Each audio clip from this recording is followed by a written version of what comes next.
Plants behaving badly, sex and lies.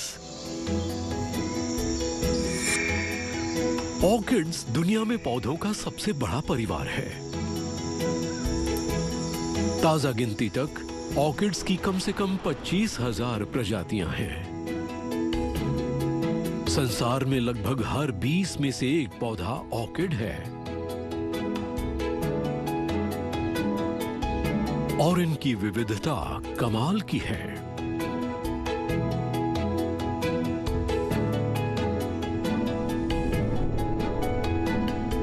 इनमें छोटे और मामूली लगने वाले मस्क और फ्रॉग ऑर्किड्स हैं, जो सदर्न इंग्लैंड में डार्विन के घर के पास की पहाड़ियों पर होते थे।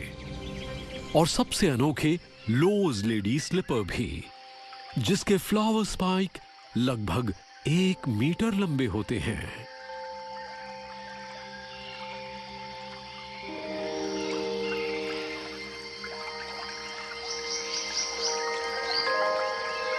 ये सैंपल एक बहुत खास जंगल में उग रहा है। बोर्नियो में माउंट किनाबालू की ढलानों पर ऑर्किड से भरी एक जगह पर पेड़ पौधों का अध्ययन करने वालों के लिए ये जन्नत है। एंथनी लैम्ब 50 सालों से इन जंगलों की खोजबीन कर रहे हैं और इन्हें अब कई नई चीजों का पता चल रहा है। हम माउंट किनाबालू पर लगभग 1600 मीटर की ऊंचाई पर हैं और ये शायद बोर्नियो के सभी जंगलों में पेड़ पौधों की सबसे ज्यादा विविधता वाली जगह है। आप देख सकते हैं कि पेड़ों पर मॉस की परत चढ़ी है, उन पर ऑर्किड्स चढ़ रहे हैं। यहाँ जबरदस्त विविधता है। किनाबालू दुनिया में ऑर्किड्स की सबसे ज्यादा किस्मों वाली जगहों में से एक है। बोर्नियो के 50% ऑर्किड्स किनाबालू के आसपास पाए जाते हैं, यानी 860 या 870 प्रजातियां। और हम अभी और नई प्रजातियां ढूंढेंगे, नए रिकॉर्ड्स कायम करेंगे। मुझे हैरानी नहीं होगी कि लंबी अवधि में किनाबालू में लगभग 900 प्रजातियां मिल जाएं। ये पूरे यूरोप के ऑर्किड्स की कुल प्रजातियों का लगभग 4 गुना है, वो भी वर्षा वनों से ढके केवल इस एक पहाड़ पर। यहाँ इतने तरह के ऑर्किड्स हैं कि कुछ किस्में तो पहले सिर्फ एक बार ही देखी गई हैं। देखिए ये जंगल कितना घना है। किनाबालू में मिले ऑर्किड्स में से 100 से ज्यादा प्रजातियां सिर्फ इसी जगह पर पाई गई हैं। हाल ही में हमें ऐसी प्रजातियां मिली जिनकी खोज 70 से 100 साल पहले हुई थी और इतने सालों के बाद ये दूसरी बार मिली है और पहले कभी उनकी तस्वीर भी नहीं ली गई थी। इनमें से कई ऑर्किड्स के बारे में लगभग कोई जानकारी नहीं है और हर जगह हैरत में डालने वाली चीजें हैं। यह है बिल्कुल नीला ऑर्किड और इस पर चींटियों की एक कॉलोनी बसी है।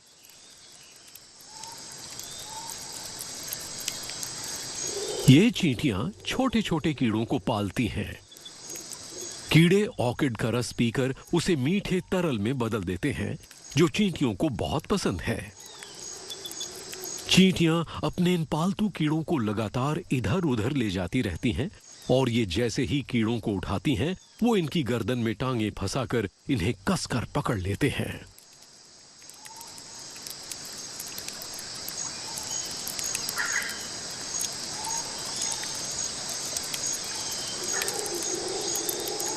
हिफाजत के लिए चींटियों के मौजूद रहने से ये नाजुक कीड़े चैन से पौधों का रस पीते हैं। ये तो बस एक कहानी है। इस जंगल में ऐसी कई सैकड़ों कहानियां हैं।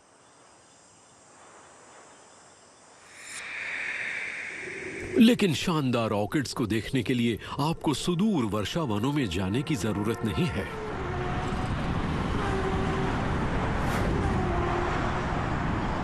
पूरे यूरोप में ऑर्किड्स के शानदार फूल खिलते नजर आ जाएंगे, यहां तक कि सड़कों के किनारों पर भी।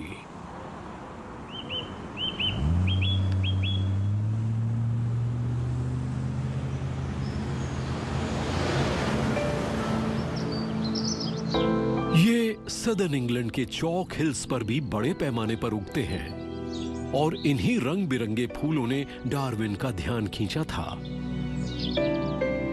उन्होंने अपनी इन पसंदीदा जगहों में से एक का नाम ऑर्किस बैंक रखा था, जो केंट में उनके घर डाउन हाउस के पास मौजूद एक प्राकृतिक प्रयोगशाला थी।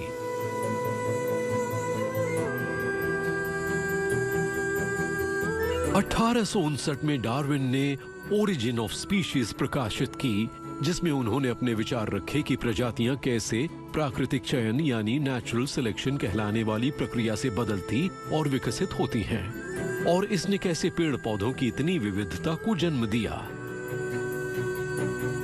लेकिन क्या हमारे आसपास दिखने वाले जानवरों और पेड़ पौधों की ढेर सारी किस्मों के पीछे सिर्फ प्राकृतिक चयन है? डार्विन के जमाने के कई वैज्ञानिक ऐसा नहीं मानते थे।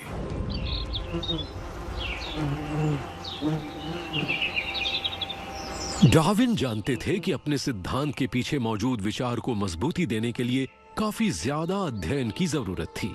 वो चीजों को देखने और उन पर प्रयोग करने में बहुत कुशल थे, और उन्होंने अपने घर के आसपास के पेड़ पौधों और जानवरों में प्राकृतिक चयन के सबूतों की खोज शुरू की। जल्दी ही ऑर्किड्स ने अपनी इस खासियत से उनका मन मोह लिया कि उनके फूल कैसे अपनी ही प्रजाति के दूसरे पौधों तक अपना पराग पहुंचाने के लिए कमाल के तरीके अपनाते थे। अपना अध्ययन शुरू करने के कुछ समय बाद उन्होंने लिखा, ऑर्किड्स को परखने के दौरान मुझे उनकी बनावट की अंतहीन विविधता ने बहुत प्रभावित किया। उन सबका एक ही मकसद है, एक फूल के पराग से दूसरे का फर्टिलाइजेशन। इस तरह के क्रॉस पॉलिनेशन से एक जगह के पेड़ पौधों में जेनेटिक विविधता बनी रहती है, जो डार्विन के प्राकृतिक चयन के सिद्धांत की बुनियादी चीज थी। डार्विन को जल्दी ही समझ में आ गया कि ऑर्किड के फूल दूसरे पौधों के फूलों से बहुत अलग थे। कई जाने पहचाने फूलों में पौधे के प्रजनन अंगों के आसपास सभी पंखुड़ियां एक ही तरतीब से लगी होती हैं। ऑर्किड्स के फूलों में एक पंखुड़ी अक्सर बहुत अलग होती है। अब हम जानते हैं कि ऑर्किड्स के जेनेटिक कोड की एक खासियत की वजह से होता है, जिसे वैज्ञानिक ऑर्किड कोड कहते हैं। ये ऑर्किड्स को अपनी हर पंखुड़ी अलग तरीके से विकसित करने की सहूलियत देता है, जिससे ये असाधारण विविधता पैदा होती है।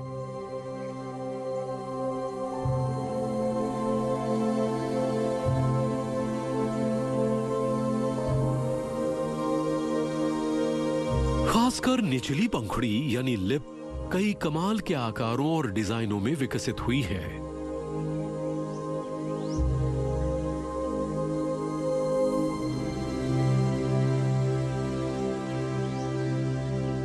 लिप ने ऑर्किड्स को पॉलिनेशन सुनिश्चित करने के कुछ असाधारण तरीके विकसित करने की क्षमता दी है।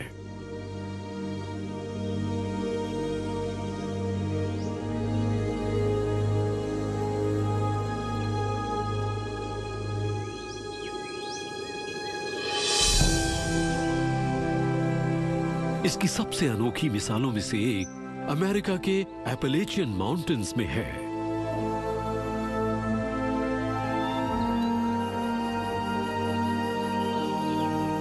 ये पुराने पहाड़ शानदार जंगलों से ढके हुए हैं। यहां पेड़ों के नीचे लेडी स्लिपर ऑर्किड्स की कई किस्में उगती हैं। Pink lady slipper, yellow lady slipper,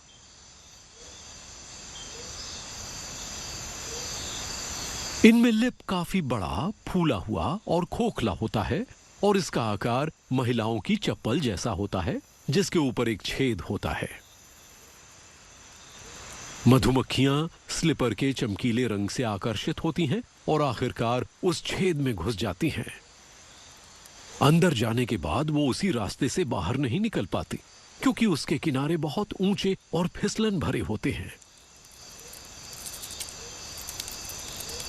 लेकिन निकलने की एक जगह है, फूल के निचले हिस्से में एक संकरा रास्ता। यहां जगह बहुत कम है, लेकिन मधुमक्खी बाहर निकलने के लिए जोर लगाती रहती है। बाहर निकलने का ये रास्ता मधुमक्खियों को ऑर्किड के पराग के पास से गुजरने पर मजबूर करता है, जो उनकी पीठ पर चिपक जाता है। अपने एडवेंचर से चकराई हुई मधुमक्खी जल्दी ही संभल जाती है। और यही ऑर्किड के फूलों की विविधता की वजह है, जैसा कि डार्विन ने बहुत पहले पता लगा लिया था। इसका एक ही मकसद है, परागण करने वाले कीड़े मकोड़ों को पराग को एक से दूसरे पौधे तक पहुंचाने के लिए राजी करना। मधुमक्खी जल्दी ही दूसरे लेडी स्लीपर की ओर आकर्षित हुई और एक बार फिर खोखले लिप के अंदर घुस गई।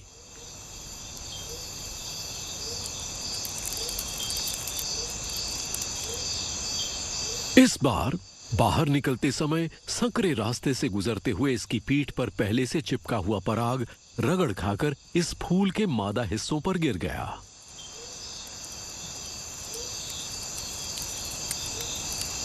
ऑर्किड कामयाब रहा।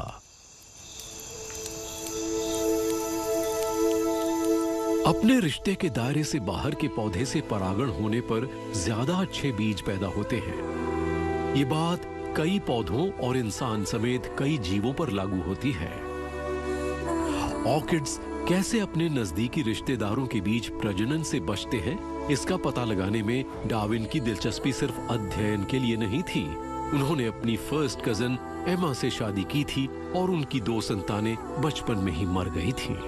डार्विन इसके लिए दोषी महसूस करते थे और उन्हें लगता था कि शायद ये रिश्तेदार से शादी करने की वजह से हुआ था। शायद इन्हीं चिंताओं ने उन्हें ऑर्किड्स के अध्ययन के लिए प्रेरित किया। उनका एक बेटा फ्रांसिस उन अध्ययनों में उनकी मदद करता था और अपने पिता की देखी हुई चीजों के रेखाचित्र बनाता था।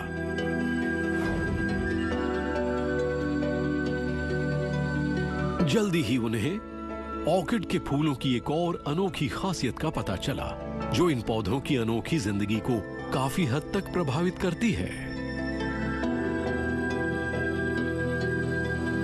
उनका सारा पराग 2 या अधिक पार्सल्स में पैक रहता है। ये चमकीले पीले रंग के पॉलिनेरिया हैं। हर पॉलिनेरियम के नीचे एक चिपचिपा पैड होता है ताकि वो वहां आने वाले कीड़ों पर चिपक सके। कई पौधों को कीड़े मकोड़ों की मदद की जरूरत नहीं होती। घास के स्ट्रैमन्स हवा में लहराकर ढेर सारा पराग बिखेर देते हैं। इसके बाद किस्मत की बात है कि उसके कुछ कण सही प्रजाति के मादा फूलों तक पहुंच जाएं। ऑर्किड्स हवा पर निर्भर नहीं रहते। ये अपनी भारी पॉलिनेरिया को एक से दूसरे पौधे तक पहुंचाने के लिए कीड़ों मकोड़ों का सहारा लेते हैं।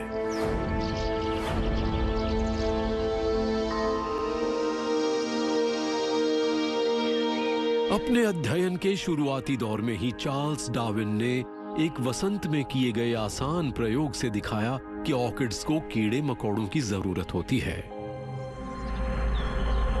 आज भी सदर्न इंग्लैंड के कुछ पुराने कुदरती इलाकों में जंगली फूलों की भरमार नजर आती है।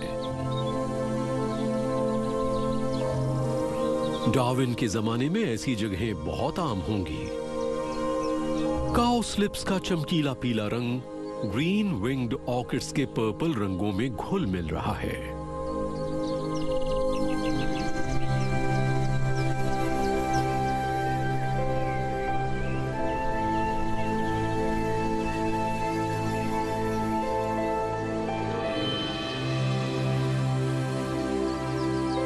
और डार्विन ने ग्रीन विंग्ड ऑर्किड्स पर प्रयोग किए थे।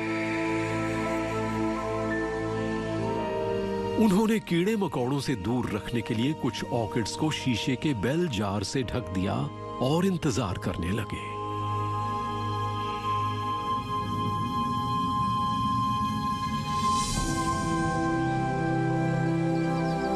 कुदरती इलाके के ऑर्किड्स में सामान्य ढंग से बीज पनपे और ढेर सारे बीजों वाले पॉड्स विकसित हुए। लेकिन जार से ढके पौधों में बीज पैदा नहीं हुए, क्योंकि कीड़े मकोड़ों के बिना उनका परागण नहीं हुआ था। इसलिए ऑर्किड्स को कीड़े मकोड़ों को आकर्षित करना पड़ता है, लेकिन कैसे? ज्यादातर पौधे मीठे रस से उन्हें ललचाते हैं। कुछ ऑर्किड्स भी ऐसा ही करते हैं। ये है हरे रंग के छोटे छोटे फूलों वाला कॉमन ट्वे ब्लेड। लेकिन इन फूलों से इतना रस बहता है कि लिप्स से नीचे इसकी चिपचिपी धारा बन जाती है, जो हर तरह के कीड़ों मकोड़ों को आकर्षित करती है।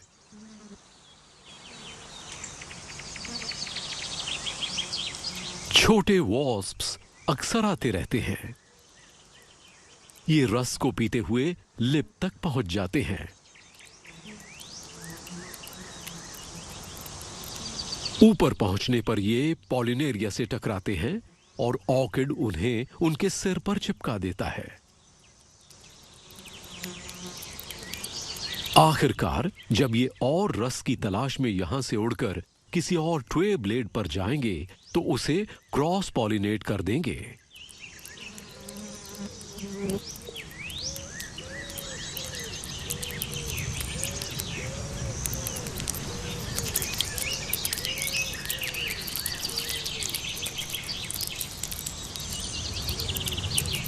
लेकिन ट्वे ब्लेड का रस इतनी आसानी से उपलब्ध है कि यह हर तरह के कीड़े मकोड़ों को आकर्षित करता है, जिनमें से कुछ परागण में कोई मदद नहीं करते, जैसे मक्खियां और बीटल्स। ये स्वॉलन थाई बीटल पेट भर कर रस पी रहा है।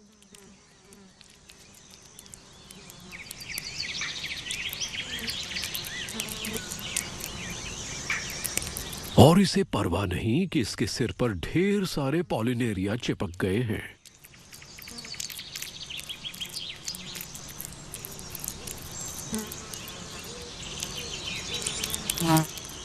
इस बीच इस मक्खी ने इतना रस पी लिया है कि इसे उसको उगलना होगा ताकि पानी सूखने से रस गाढ़ा हो जाए, फिर ये उसे दोबारा पी लेगी। लेकिन इसने शरीर पर कोई पॉलिनेरिया नहीं चिपकने दिया।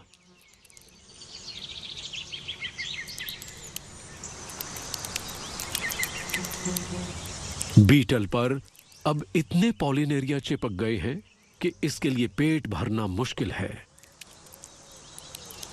लेकिन ये इतना ताकतवर है कि इन्हें हटा देता है।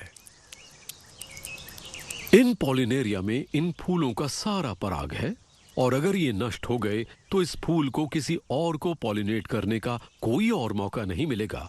और अगर कीड़ा इसे समान प्रजाति के दूसरे ऑर्किड तक पहुंचाने में नाकाम रहा, तब भी सारा पराग बर्बाद हो जाएगा। घास के फूलों के उलट ऑर्किड के हर फूल के पास परागण करने का बस एक मौका हो।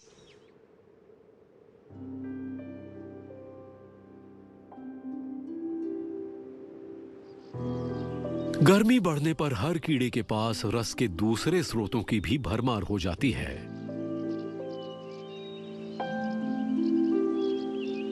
बेशुमार फूल इन परागण करने वाले कीड़ों के लिए रस पैदा करते हैं।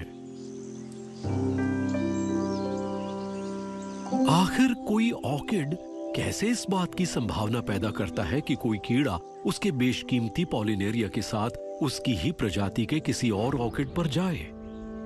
फ्रेग्रेंट ऑर्किड के पास एक तरीका है।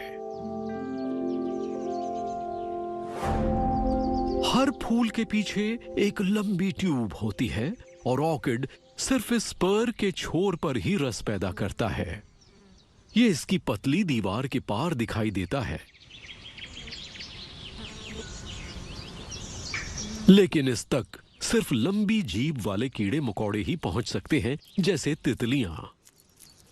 एक पेंटेड लेडी बटरफ्लाई को अपनी लंबी जीभ से स्पर का प्रवेश ढूंढने में थोड़ा वक्त लगेगा, लेकिन एक बार ट्रिक को समझ लेने के बाद उसे भरपूर पराग मिलता रहेगा। यह प्रवेश द्वार सिर्फ लंबी जीभ वालों के लिए ही खुला है। रस का पता लगाने के लिए इसे जीभ को गहराई तक डालना होगा, और इस दौरान ऑर्किड अपने पॉलिनेरिया को इसकी जीभ पर चिपका देता है। रस के लिए दूसरे कीड़े मकोड़ों से मुकाबला न करना पड़े, इसके लिए यही बेहतर होगा कि ये दूसरे फ्रेग्रेंट ऑर्किड के पौधे पर ही जाए और वहां रस पीते समय ये पराग को उस फूल के मादा हिस्सों पर छोड़ देती है।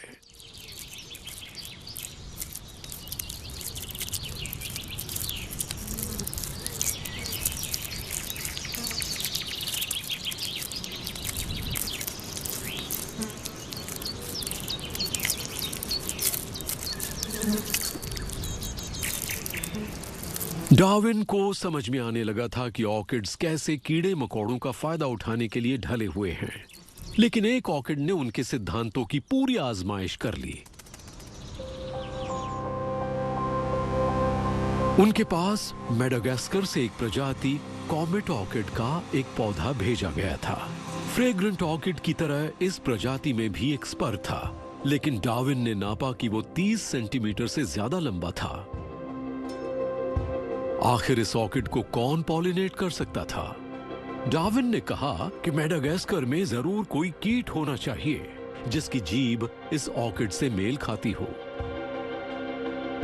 डार्विन की मौत के बाद वहां हॉक मौत का पता चला और उसकी जीभ वाकई 30 सेंटीमीटर लंबी थी। और कुछ साल पहले वैज्ञानिकों ने इस मौत को अपना काम करते हुए देखा। एंटोमोलॉजिस्ट फिल डफरीस रात के समय पेड़ के ऊपरी हिस्सों पर इंफ्रारेड कैमरों की मदद से कॉमेट ऑर्किड पर नजर रखने के लिए मेडागास्कर गए थे। इन्हें बस अब इंतजार करना था।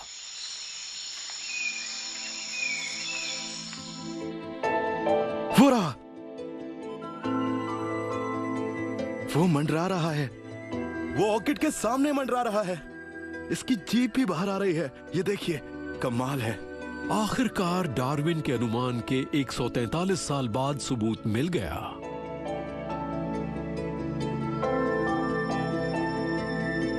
याहू! वाकई डार्विन को भी ऐसा ही महसूस होता। यकीन ही नहीं होता।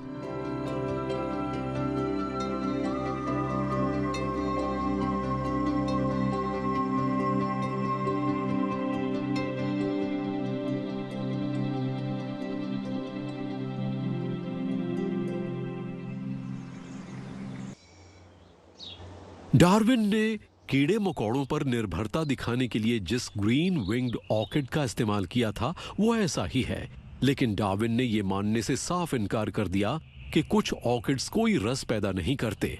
आखिर कोई इनाम नहीं मिलने पर कोई कीड़ा क्यों किसी फूल पर जाएगा? उन्हें लगा कि कीड़े मकोड़े इतने स्मार्ट होते हैं कि वो बिना रस वाले फूलों पर वक्त बर्बाद नहीं करेंगे, इसलिए उन्होंने रस की तलाश में ग्रीन विंग्ड ऑर्किड्स को सावधानी से चीर कर देखा। उन्हें रस तो नहीं मिला, लेकिन उन्हें यकीन था कि वो जरूर किसी तरह छिपा होगा। लेकिन इस बार डार्विन गलत थे। हम जानते हैं कि ऑर्किड्स की लगभग 1/3 प्रजातियां कीड़े मकोड़ों के काम आने वाली कोई चीज पैदा नहीं करती। तो फिर वो डार्विन के शब्दों में इतने बड़े धोखे में कैसे पड़ जाते हैं? किसी कीड़े को ग्रीन विंग्ड ऑर्किड ऐसा फूल लगता होगा जिसे रस पैदा करना चाहिए, और ये रस से भरी कई अन्य प्रजातियों से घिरा हुआ है, इसलिए इसका भी जायजा लेना चाहिए। और जब मधुमक्खी रस ढूंढने की नाकाम कोशिश करती है तो ऑर्किड का पॉलिनेरिया उस पर चिपक जाता है, लेकिन मधुमक्खी अब भी भूखी है और ये जल्दी ही रस पीने वाले दूसरे पौधों की तलाश में निकल जाती है। अगर ये चालाकी है तो दूसरे ऑर्किड्स तो सीधे सीधे बेईमान हैं। यह है नैरो लीव्ड हेलोबराइन, जो डार्विन के घर के पास के इलाके में उगता है।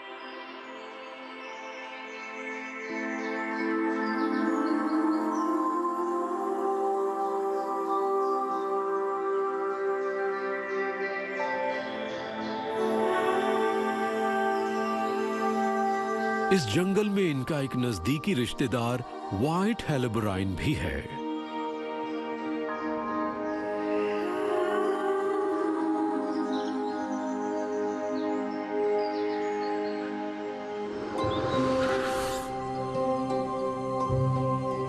डार्विन इन दोनों पौधों से वाकिफ थे और उन्होंने बारीकी से इनका अध्ययन किया था।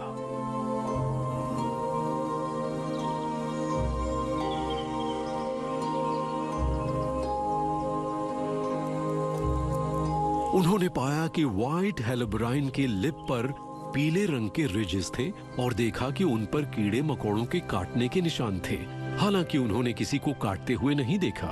नैरो लीव्ड हेल्बराइन में पीले रंग के ये पैच और बड़े हैं। डार्विन को लगा कि शायद ये कीड़े मकोड़ों के लिए रस की जगह किसी और तरह का खाना है, लेकिन हाल में ये अनुमान लगाया गया है कि ये पैचेस दूसरे पौधों के बिखरे हुए पराग की नकल करते हैं। कई कीड़े मकोड़े पराग खाते हैं, हालांकि उन्हें ऑर्किड्स का चिपचिपा पॉलिनेरिया बहुत पसंद नहीं आता, इसलिए ये एक धोखा है। तो फिर इतने सारे ऑर्किड्स ने रस जैसा सही इनाम पैदा करना बंद क्यों कर दिया? डार्विन को यकीन नहीं था कि ग्रीन विंग्ड ऑर्किड परागण करने वालों को आकर्षित करने के लिए रस पैदा किए बिना ही क्रॉस पॉलिनेट कर सकता है। हमने हाल ही में पता लगाया है कि यह ऑर्किड असल में क्या करता है। ये क्रॉस पॉलिनेशन पक्का करने का एक धूर्त तरीका है। फूलों पर अगर बनावटी रस डाल दिया जाए तो साफ पता चल जाएगा कि ऑर्किड का असली तरीका क्या है। इस प्रयोग में वैज्ञानिकों ने कुछ ऑर्किड्स पर रस डाला और कुछ को यूं ही छोड़ दिया।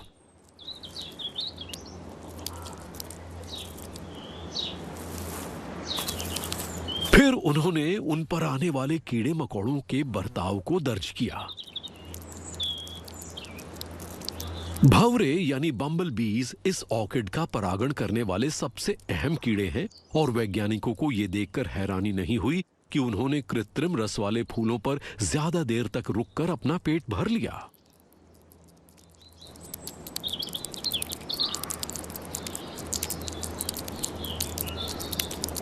बिना रस वाले सामान्य पौधों पर उन्होंने उसके 5वें हिस्से जितना वक्त बिताया और फटाफट सभी फूलों पर जाकर देखा कि उनमें रस है या नहीं, और फिर निराश होकर आगे चले गए।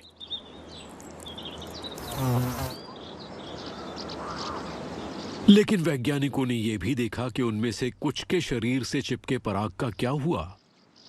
रस वाले पौधे पर ज्यादा वक्त बिताने से इस बात की आशंका बढ़ गई कि वो पराग को एक ही पौधे के दूसरे फूलों तक पहुंचा देंगे, यानी सेल्फ पॉलिनेशन होगा, लेकिन पौधा इससे बचना चाहता है। इसलिए रस पैदा नहीं करने पर इस बात की संभावना बढ़ जाती है कि भंवरा उस पौधे से जल्दी चला जाएगा और पराग को दूसरे पौधे तक पहुंचा देगा। जिस पौधे ने डार्विन को उलझन में डाला था, वो अब उनके आइडिया पर बिल्कुल खरा उतरता है। क्रॉस पॉलिनेशन को बढ़ावा देने वाला एक अच्छा एडेप्टेशन। डार्विन को यह बात समझ में नहीं आई थी, लेकिन उन्होंने अपने अध्ययनों में कुछ ऐसे ही कमाल के एडेप्टेशंस का पता लगाया था। वसंत की शुरुआत में उनके घर के आसपास के कुदरती इलाकों में जंगली फूलों की चादर बिछ जाती थी। उनके बीच एक शानदार और ऊंचा ऑर्किड, अर्ली पर्पल ऑर्किड भी था।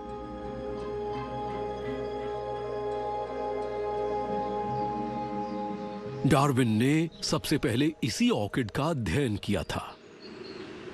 उन्होंने पाया कि पराग के ढेर के पास भी क्रॉस पॉलिनेशन सुनिश्चित करने का एक कमाल का तरीका था। उन्होंने कीड़े की लंबी जीभ की नकल करते हुए एक पैनी पेंसिल से पॉलिनेरिया निकाल लिया। वो पेंसिल से ऐसे चिपका रहा जैसे वो कोई कीड़ा हो। शुरू में कुछ नहीं हुआ, लेकिन आधा मिनट बाद उन्होंने एक अनोखी हरकत देखी। पराग के ढेर को समेटने वाले स्टॉक्स आगे की ओर मुड़ने लगे। डार्विन को समझ में आ गया कि यह क्या हो रहा था। पराग का हर ढेर फूल के मादा हिस्से से मिलने के लिए तैयार था। ऑर्किड इसे झुकाने में इसलिए देर करता है कि कीड़ा उस पौधे के फूलों का रस पीना खत्म कर ले। जब तक पॉलिनेरिया फूल के मादा हिस्से के पास पहुंचने के लिए तैयार होता है, तब तक कीड़ा पहले पौधे से उड़कर उसे दूसरे तक पहुंचा चुका होता है।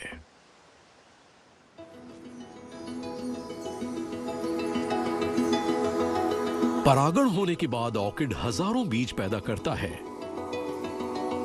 बीजों की तादाद इतनी ज्यादा होती है कि यह बड़े बीज नहीं बना सकता। इसलिए ऑर्किड के बीज धूल जैसे होते हैं और हवा में उड़ जाते हैं। बहुत छोटे होने की वजह से उनमें विकसित हो रहे पौधों के लिए कोई भोजन नहीं होता।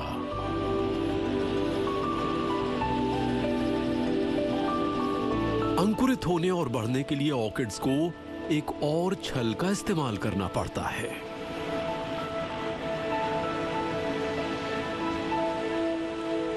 जंगल में हमें कई तरह के पेड़ पौधों का समूह दिखाई देता है, लेकिन इसे देखने का एक और तरीका है। जिस तरह से ऑर्किड इसे देखता है।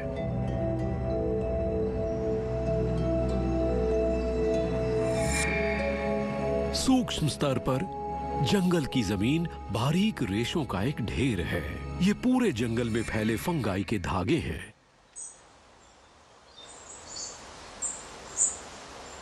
आमतौर पर फंगाई से हमें हर पतझड़ में जंगल की जमीन पर उगने वाले मशरूम्स का ध्यान आता है।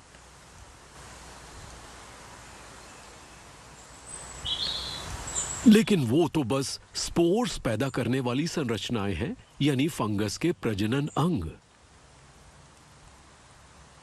फंगस का ज्यादा बड़ा हिस्सा जंगल की जमीन के अंदर रहकर गिरी हुई चीजों को सड़ाने और पचाने का काम करता है। फंगल थ्रेड पेड़ की जड़ों से जुड़ा रहता है और इससे फंगस पेड़ों को कुछ खास पोषक पदार्थ देते हैं। बदले में पेड़ इन्हें अपने पत्तों में फोटोसिंथेसिस से बने शुगर्स देते हैं। इस तरह जंगल अपने आप में एक सुपर ऑर्गेनिज्म जैसा है और ऑर्किड का बीज एक परजीवी है। फंगल थ्रेड्स उस बीज को सड़ाने की कोशिश में उसे छेदते हैं, लेकिन बीजों में मौजूद फंगिसाइड्स उन थ्रेड्स को हावी नहीं होने देते। अब ऑर्किड का बीज अपने विकास के लिए फंगस के पोषक पदार्थ चुरा सकता है। ज्यादातर ऑर्किड्स अपने पत्तों के विकसित होने और खुद अपना खाना बनाना शुरू करने के बाद भी फंगाई के साथ रिश्ता बनाए रखते हैं। लेकिन कुछ ने तो इसे बहुत आगे तक पहुंचा दिया है, जैसे बर्ड्स नेस्ट ऑर्किड। इसमें कोई पत्ते नहीं होते, ये बस हर गर्मी में पीले रंग के फूलों वाला स्पाइक पैदा करता है। ये अपने पूरे भोजन के लिए जंगल की जमीन में फैले फंगल थ्रेड्स पर निर्भर करता है।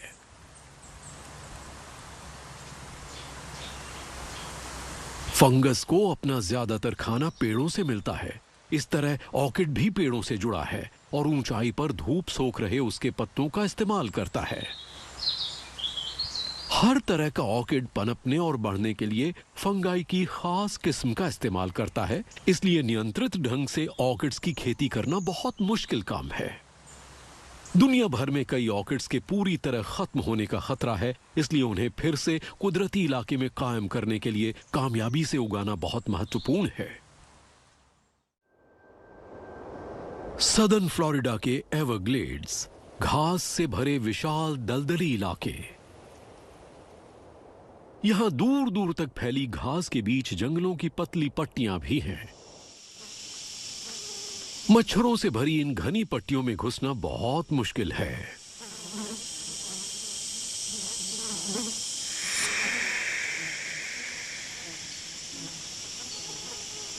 ये है फाकाहाची स्ट्रैंड। ये भले ही बहुत मुश्किल इलाका लगता हो, लेकिन इसमें वाकई एक खजाना है। ये है वो चीज, एक गोस्ट ऑर्किड। साल में ज्यादातर समय इसकी बस कुछ जड़ें दिखती हैं। इसमें पत्ते नहीं होते, लेकिन जड़ें हरी हैं और ऑर्किड को खाना उपलब्ध कराने के लिए फोटोसिंथेसिस करती हैं।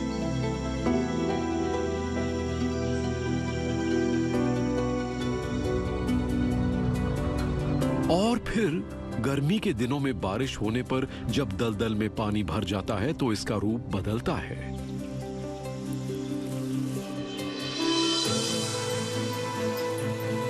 अंधेरे जंगल की हल्की सी रोशनी में इसका एक शानदार फूल खिलता है, जिसकी शायद सभी ऑर्किड से ज्यादा मांग है।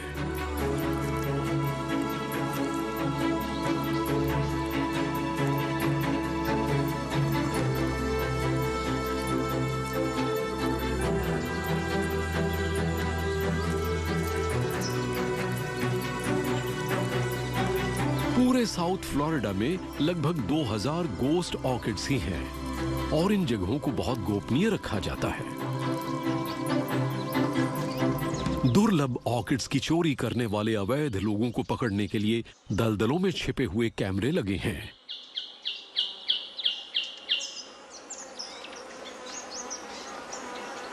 जंगल से चुराए हुए ऑर्किड्स की अब भी दुनिया भर में मांग है। खतरे में पड़े ऑर्किड्स को एक अनोखी जगह से मदद मिल रही है। ब्रिटेन के समरसेट के रिदलिंगटन स्कूल से। यह आम स्कूलों जैसा ही दिखता है, लेकिन यहां बेहतरीन ग्रीन हाउसेज हैं जो रिदलिंगटन के इंटरनेशनल ऑर्किड प्रोजेक्ट का हिस्सा हैं।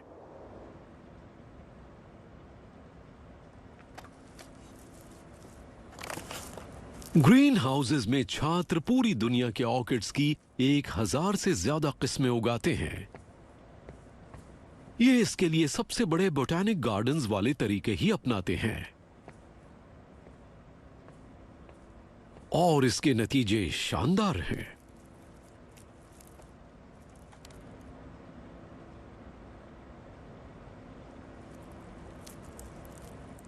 लेकिन इस प्रोजेक्ट का मकसद बॉटनी पढ़ाने के अलावा कुछ और भी है।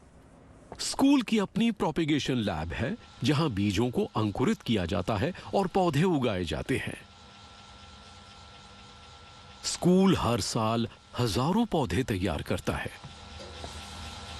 इन पौधों से यह स्कूल दुनिया भर में ऑर्किड्स की मदद कर रहा है।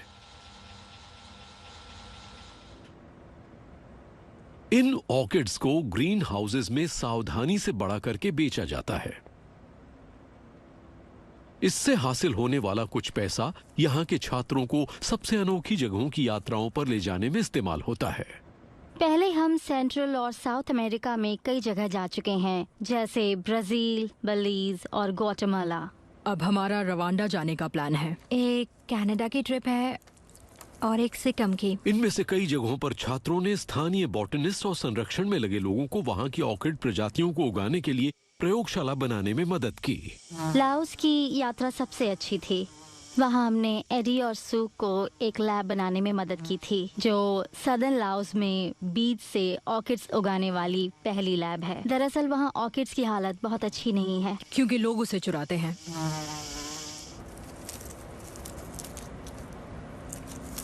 इन देशों में ऑर्किड्स जमा करने वाले लोगों के लिए पौधे तैयार करने से जंगल के ऑर्किड्स के लिए खतरा कम हो रहा है और इस प्रक्रिया में रिदलिंगटन के छात्रों को पौधों के शायद सबसे अनोखे परिवार को जानने का मौका मिल रहा है। लोगों को किसी खास चीज का हिस्सा बनकर अच्छा लगता है। काम करने के लिहाज से ये पौधों का सबसे अच्छा परिवार है। हाँ, मुझे ये पसंद है। दुनिया में पौधों के सबसे बड़े परिवार में दिलचस्पी लेकर ये चार्ल्स डार्विन के नक्शे कदम पर चल रहे हैं।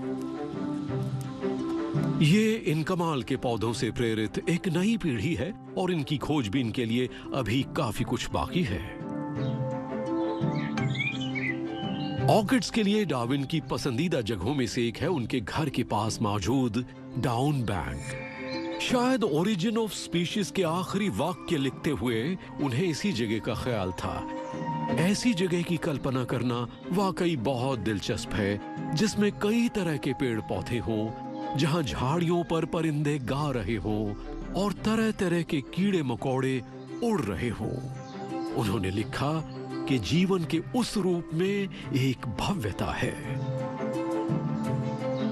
लेकिन द ओरिजिन का आखिरी वाक्य ऑर्किड्स के लिए बिल्कुल सही लगता है। बेशुमार रंग रूप वाले सबसे खूबसूरत और सबसे कमाल के पौधे विकसित हुए हैं और अब भी हो रहे हैं।